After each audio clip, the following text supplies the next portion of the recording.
Kesempatan kali ini saya akan menjelaskan tentang asumsi-asumsi dasar dari akuntansi, ya, sebagai salah satu bentuk financial tracking, reporting, recording, dan juga analyzing, ya. Nah, kenapa kok kita perlu tahu atau kita punya asumsi yang sama dengan laporan akuntansi ini, ya, atau laporan keuangan ini? Karena kalau asumsi kita berbeda-beda, maka akan menimbulkan mispersepsi, ya, mispersepsi. Ya, informasi dan juga analisis tentu saja berbeda dan tidak nyambung gitu ya. Nah, jadi laporan yang kita hasilkan harus bisa kita pakai tidak hanya untuk pihak kita internal, tapi juga harus bisa dipakai apabila ya untuk pihak luar eksternal. Ya, mungkin pertama adalah pihak internal dulu ya kita harus pakai, kemudian bisa kita komunikasikan kepada pihak luar. Dan kita bisa bandingkan, ya, jadi masing-masing pihak yang bekerja punya persepsi yang sama, ya. Nah, contohnya analoginya misalnya kayak rambu-rambu lalu lintas lah, ya. Jadi rambu lalu lintas dibikin dengan memastikan setiap pengendara itu punya persepsi yang sama tentang rambu ini, ya. Misalnya rambu dilarang masuk, ya. Jadi setiap orang pengendara itu tahu, ya, punya pengetahuan, punya kesadaran bahwasanya ini adalah jalan yang dimana tidak boleh masuk dari arah sini, ya, gitu. Jadi nggak sama dengan asumsi-asumsi akuntansi ini diperlukan agar kita punya persepsi yang sama, ya, sehingga analisis kita, pendapat kita, nah itu tidak bisa sama, tidak jauh melenceng, ya. Oke, saya mulai aja. Yang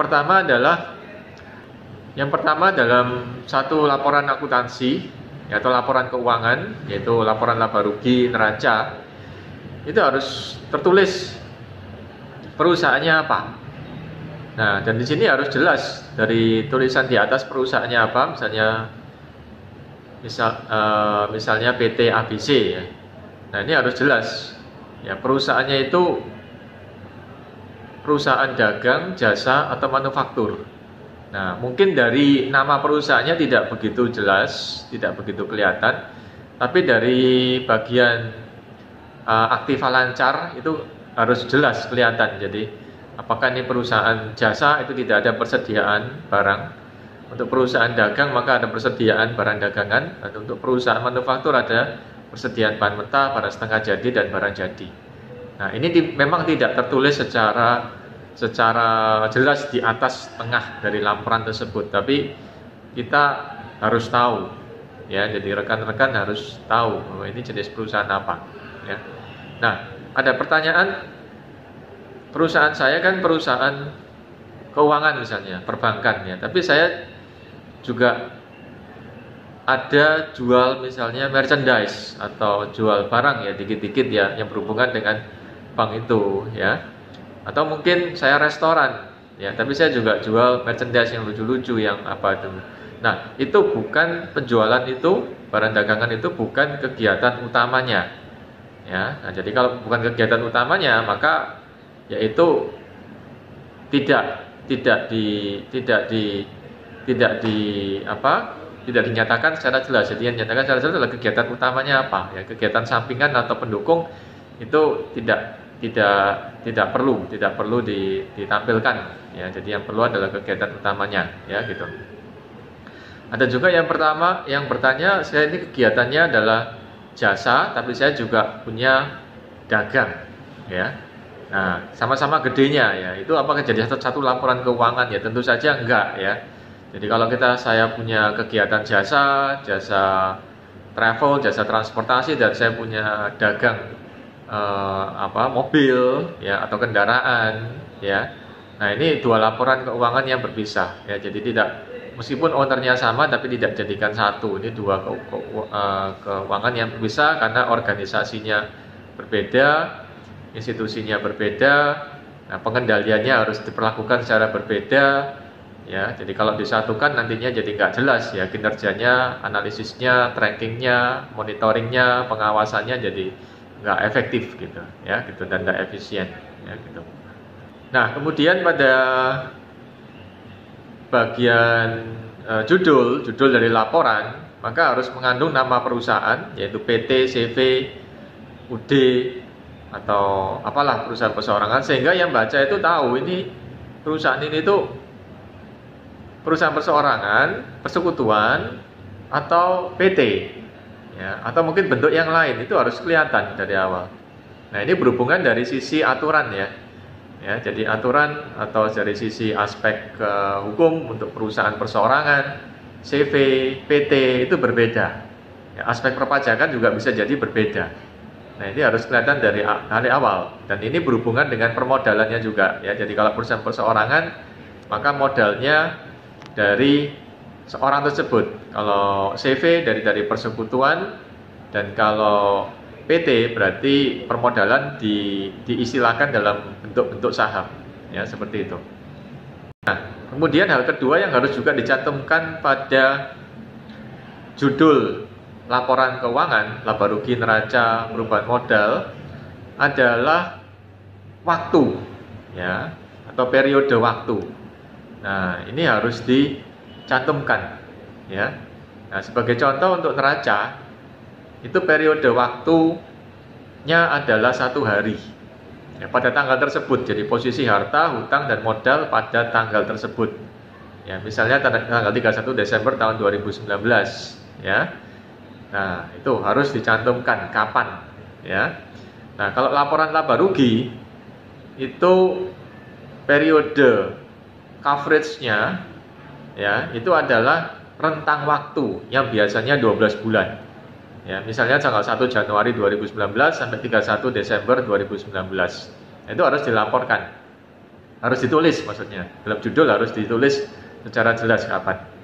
Ya, jadi sekali lagi nama perusahaan, ya, PT, CV atau UD atau perseorangan, nama perusahaannya apa, kemudian waktunya. Ya, waktu coverage pelaporannya itu kapan, pada kondisi kapan. Ya, kalau neraca itu pada tanggal tertentu, ya, kalau laporan laba rugi itu pada beberapa bulan atau dalam coverage 1 tahun misalnya, seperti begitu, ya. Nah, untuk laporan laba rugi memang tidak harus 1 tahun, ya. Nah, kita sah-sah saja, ya, kecuali untuk laporan pajak 1 tahun. Untuk kita bikin 4 bulanan atau 6 bulanan atau 3 bulanan, ya. Nah, kita bisa bikin, bahkan dengan kemajuan teknologi kita bisa bikin mungkin setiap bulan atau mungkin setiap hari mungkin, ya. Nah, ya, ada saran bisa komen di bawah, ya. Nah, ya, kenapa kok orang bikin lebih pendek, ya? Mungkin dia perlu mungkin terjadi aktivitas cash flow atau keluar masuk keuangan yang sangat kenceng, ya, pada tiap bulan itu, ya. Mungkin ya sangat kenceng dalam jumlah yang besar, dan bisa jadi dia bikinnya tiap bulan, ya. Nah, atau mungkin tiap 2 bulan, atau mungkin 3 bulan, 4 bulan, 6 bulanan mungkin, ya. Nah, seperti begitu, ya, gitu. Oke, ya. Jadi bagian kedua adalah waktu, ya. Bagian kedua adalah waktu. Jadi untuk akuntansi itu lebih baik, akan jauh lebih profesional apabila laporan kita itu konsisten, ya. Nah, konsisten dalam hal ini adalah artinya disiplin waktu, tepat waktu. Jadi misalnya laporan laba rugi kita bikinnya, ya, kalau 12 bulan 12 bulan terus, kalau 6 bulan 6 bulan terus, kalau 3 bulan ya 3 bulan terus, 4 bulan 4 bulan terus. Ini saya maksud laporan secara intern, ya. Jadi pada pihak dalam sendiri, pada pimpinan gitu, ya.